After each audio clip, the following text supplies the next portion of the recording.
Dopo l'ok in Commissione, approda in Assemblea il bilancio da 26 miliardi della Regione.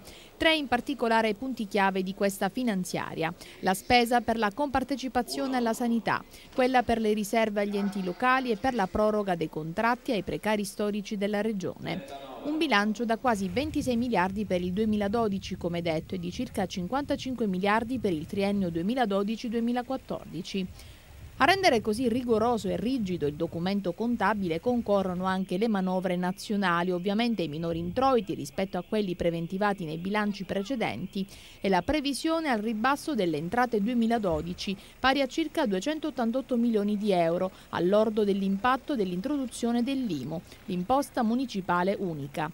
Un testo che, come ha spiegato ieri il presidente della Commissione Bilancio Riccardo Savona, ha mantenuto quasi intatto il maxi emendamento del governo. Ed è proprio spulciando questo emendamento che emergono diversi aspetti. Nei capitoli, ad esempio, relativi alla presidenza della Regione, spiccano le spese pari a 500 mila euro per la partecipazione della stessa Regione all'Associazione per il Consiglio dei Comuni d'Europa. Altri 209 mila andranno invece ai centri di assistenza alle imprese cooperative. L'assessorato ai beni culturali spenderà 400 mila euro per l'acquisto di unità immobili di interesse archeologico e monumentale. Sempre nei capitoli dell'assessorato economia spiccano i 10 milioni da sborsare per gli interessi sulle operazioni finanziarie della Regione.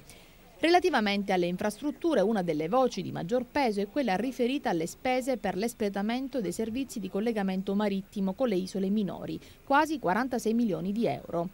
Alcune di queste misure, afferma l'assessore Gaetano Armao, erano presenti nella precedente finanziaria. Abbiamo preso un impegno col governo centrale, aggiunge, che costituisce un dato imprescindibile per la tenuta complessiva del disegno di legge e dei documenti finanziari. E a proposito delle norme previste che intervengono sui costi della politica anche a livello di enti locali, Armao dice ancora: su questi temi c'è la disponibilità dei gruppi parlamentari a discuterne prima che si avvii il confronto definitivo in aula. Infine conclude: il mutuo dei 500 milioni già inserito nella finanziaria approvata in Commissione Bilancio dell'ARS servirà a cofinanziare la spesa europea dei FAS, che la Regione eroga con anticipazioni di cassa.